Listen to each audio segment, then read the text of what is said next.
Andhra Jyothi BC SC ST మైనార్టీలు నేరం గొడవల సందర్భాల్లో మాత్రమే ప్రస్తావన, సామాజిక నేపథ్యం పూర్తిగా కనిపించదు. ఇక్కడ నేరాలు జరిగినప్పుడే బీసీ వాడు అని, ఎక్కడైనా ఎవరైనా మంచి చేసిండు అనుకో తెలుగు పౌరుడని, అట్లా బీసీలలో ఎవరైనా మంచి చేసిండు అనుకో, ఎస్సీ ఎస్టీలలో ఎవరైనా ఏదైనా ఒక పథకం సాధించిండు అనుకో తెలుగు తేజం, తెలంగాణ బిడ్డ, ఇట్లా ఇక ఏమైనా నేరాలు చేస్తే బీసీ ఎస్సీ ఎస్టీ కులం పేరు కూడా రాస్తాడు. ఇక ఆంధ్రజ్యోతిలో ఓసీలు రాజకీయ నాయకులు కార్పొరేట్ కోర్టు వ్యవస్థకు ఎక్కువగా ప్రాధాన్యత ఇస్తా ఉంది. ఆంధ్రజ్యోతి గురించి ప్రభుత్వం సెలెక్టివ్ విమర్శ, ప్రజల కన్నా ఎలైట్ దృష్టికోణం, ప్రజలను కాదు. ఆంధ్రజ్యోతి అసలు వాస్తవానికి ఏంటంటే దరిద్రం ఏంటంటే ఇలా మంచి వచ్చాడో చెప్పుకోవాలి కానీ పత్రికలు చదివేటోడు లేడు. పత్రికలు ఎవరు చదువుతలేదు, ఎవరు పేపర్ ఇట్లా తీసి చదివే పరిస్థితి లేదు. ఎందుకంటే వీళ్ళ ఎజెండా చాట్ జీపీటీ వచ్చినాక అర్థమైందిగా, 5కి 2 రేటింగ్ ఇచ్చింది. బీసీలకు ప్రమాదకరం, అవును బీసీలు కొనకూడదు ఆంధ్రజ్యోతి దినపత్రిక చాట్ జీపీటీ చెప్తా ఉంది క్లియర్ గా. ఇక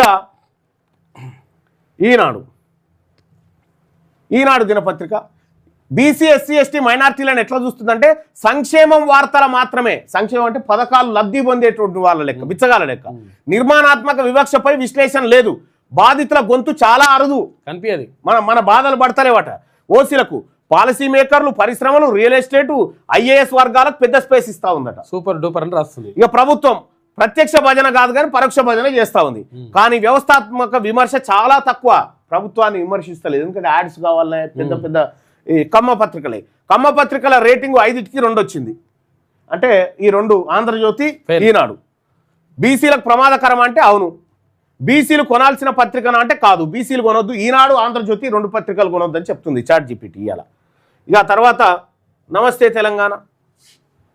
తెలంగాణ వచ్చేసి బీసీ ఎస్సీ ఎస్టీ మైనార్టీలు అంటే ప్రాంతీయ స్వరం ఉంది ఓన్లీ, కానీ అధికార పక్షానికి అనుకూలంగా కవర్ అవుతా ఉంది. ఓ రకంగా వీళ్ళు రాజుగారి మొదటి భార్య మంచిది కాదు అనేటువంటి టైప్లో వార్తలు వేస్తూ ఉన్నారు. ఇది పరోక్షంగా రేవంత్ రెడ్డికి లాభం చేస్తూ ఉందట. బ్యాలెన్స్ ఉందట ఓసీల విషయంలో, స్పష్టమైన భజన ధోరణి కనిపిస్తూ ఉందట. లేస్తే ప్రభుత్వం మీదనే ముచ్చట, మోస్తారు ప్రమాదం ఇది, బీసీలు చదవచ్చు కానీ విమర్శనాత్మకంగా చదవాలని చెప్తా ఉంది.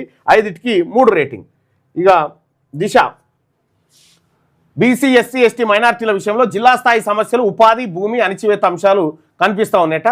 ప్రభుత్వ భజన లేదు, ప్రజాకోణం బలంగా ఉందట. ఇవాళ 5కి 4 రేటింగ్. బీసీలకు సురక్షితం ఈ పత్రిక అని చెప్పి ఇప్పుడు చెప్తా ఉన్నది. ఇక ఇది కాకుండా నమస్తే అయిపోయింది కదా,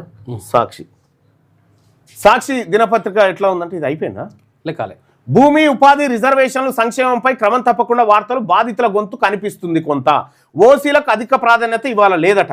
ప్రభుత్వం అధికార పార్టీకి అనుకూల ధోరణి ఉన్నా పేదల అంశాలు స్పష్టంగా ఉన్నాయట. ఇవాళ 5కి 4 రేటింగ్. ప్రమాదం తక్కువ ఉంది, బీసీలు కొనవచ్చు ఇవాళ పర్లేదన్నట్టు, ఇవాళ పర్వాలేదు. ఇక వెలుగు దినపత్రిక చూసుకుంటే బీసీ ఎస్సీ ఎస్టీ మైనార్టీలు భాషలో నేల మీద నిజం, పోలీసు అధికారుల అక్రమాలపై స్పష్టత ఉందట. ఇక ప్రభుత్వం ప్రశ్నించే మీడియా లెక్క కనిపిస్తూ ఉందట. రేటింగ్ 5కి 4. బీసీలు నమ్మవచ్చు అని చెప్పి చెప్తా ఉంది.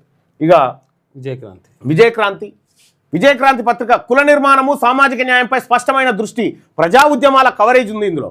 ఓసీలు ఎలైట్ కేంద్రితం కాదు, ఓసీలకు పెద్దగా ప్రాధాన్యత ఇస్తలేదు, ప్రభుత్వాన్ని ప్రశ్నించే ధోరణి ఉంది. ఇక రేటింగ్ విషయంలో 5కి 4.5 రేటింగ్ వచ్చింది.